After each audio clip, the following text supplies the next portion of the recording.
I'll just come right out and say it. Some of the conventional wisdom in this town right now is appalling.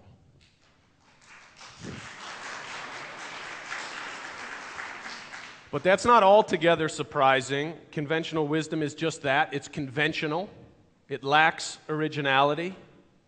As one author put it, the hallmark of conventional wisdom is acceptability. It has the approval of those people to whom it's addressed. So people with like minds talk to one another and share the same opinions and biases, and it gets called wisdom.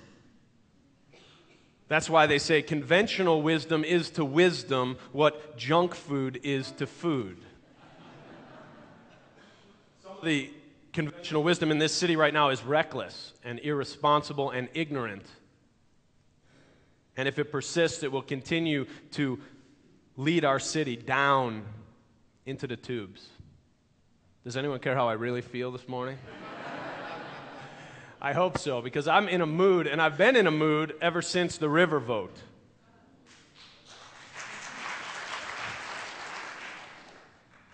But before I talk about Tulsa's problems, I want to say a word about America. Not the America we see on TV. Not the America reported on CNN or Fox News Network.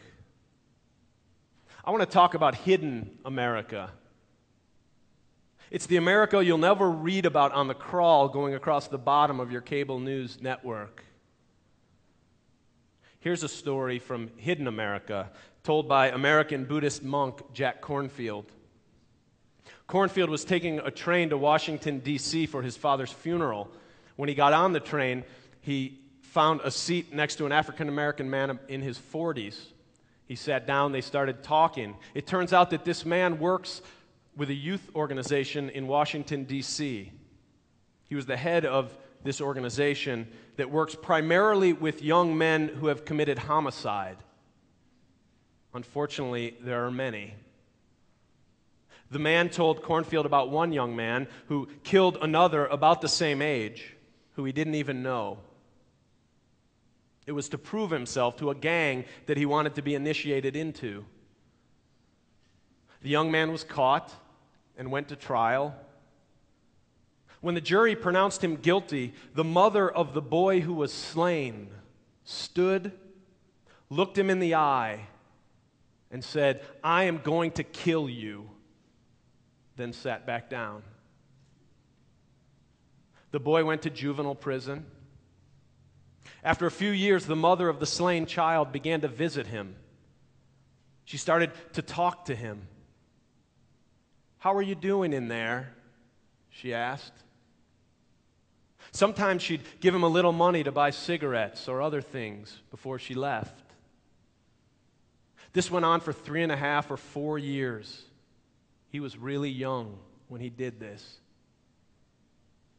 Eventually, he was going to be let out. He'd been on the streets. He had no family. The mother asked him, "Where are you going to go? Where are you going to stay?" He didn't have any place to go. She told him, "I have a friend with a print shop.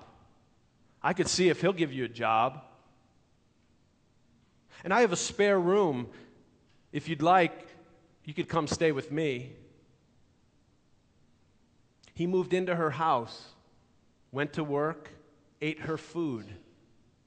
This went on for 6 months. One day in the evening, she called him into the living room. She said, "Remember that one day in the courtroom after you were convicted for killing my son, and I said I was going to kill you?" "Yes, ma'am. I can never forget that day." She stood up and she said, "Well, I have. I didn't want that young man who killed my son in cold blood to still be alive on this earth. And so I set about visiting and changing you. It's taken me 4.5 years, and you're not the same person who killed my son.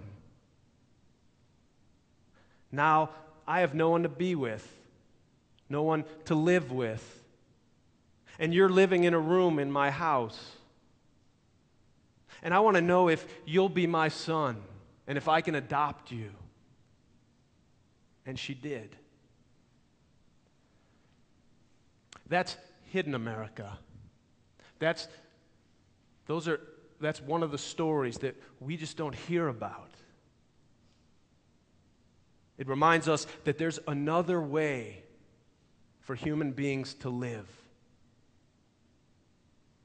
What do you think Jesus was saying when the woman who was caught in adultery was about to be stoned to death, and he looked at the people and he said, "Let the one who has never sinned cast the first stone"? He was saying there's another way for humans to live. We don't have to keep doing this the way we've always done it.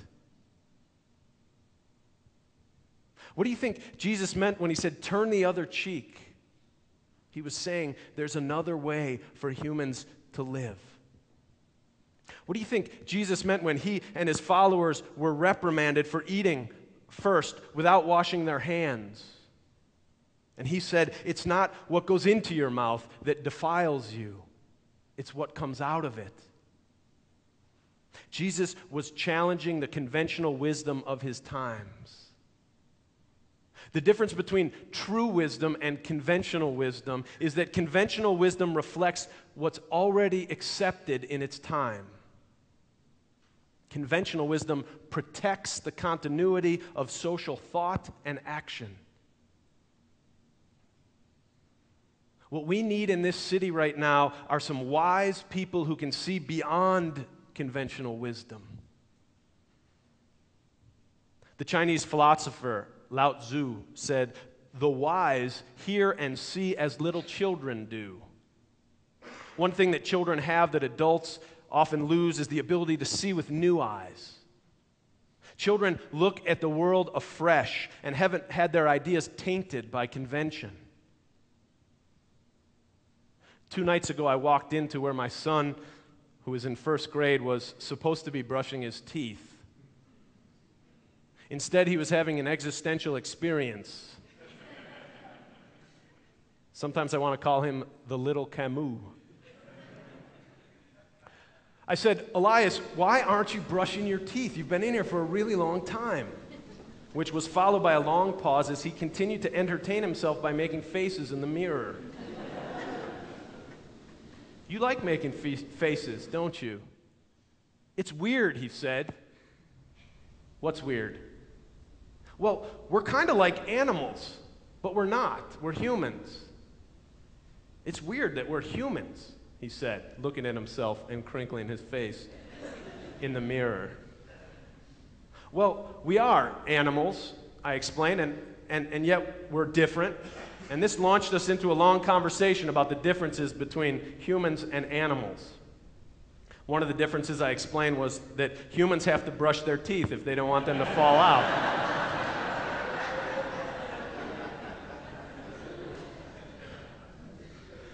More importantly, though, it's that humans have the possibility to create, to make new things and new ways. The ancient idea that we were created in the image of God, I believe, has to do with the fact that we have the ability to create like no other creature in this world. We have free will to choose. We do not have to follow the patterns made by others.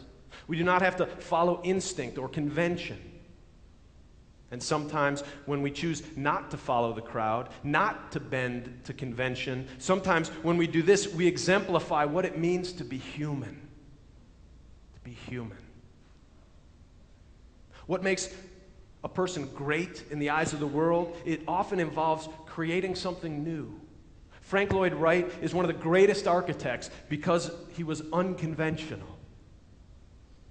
The greatest poets, composers, artists, engineers, politicians, they are the ones that saw beyond the conventions of their day and shared with the world a new creation, a new perspective, a new way.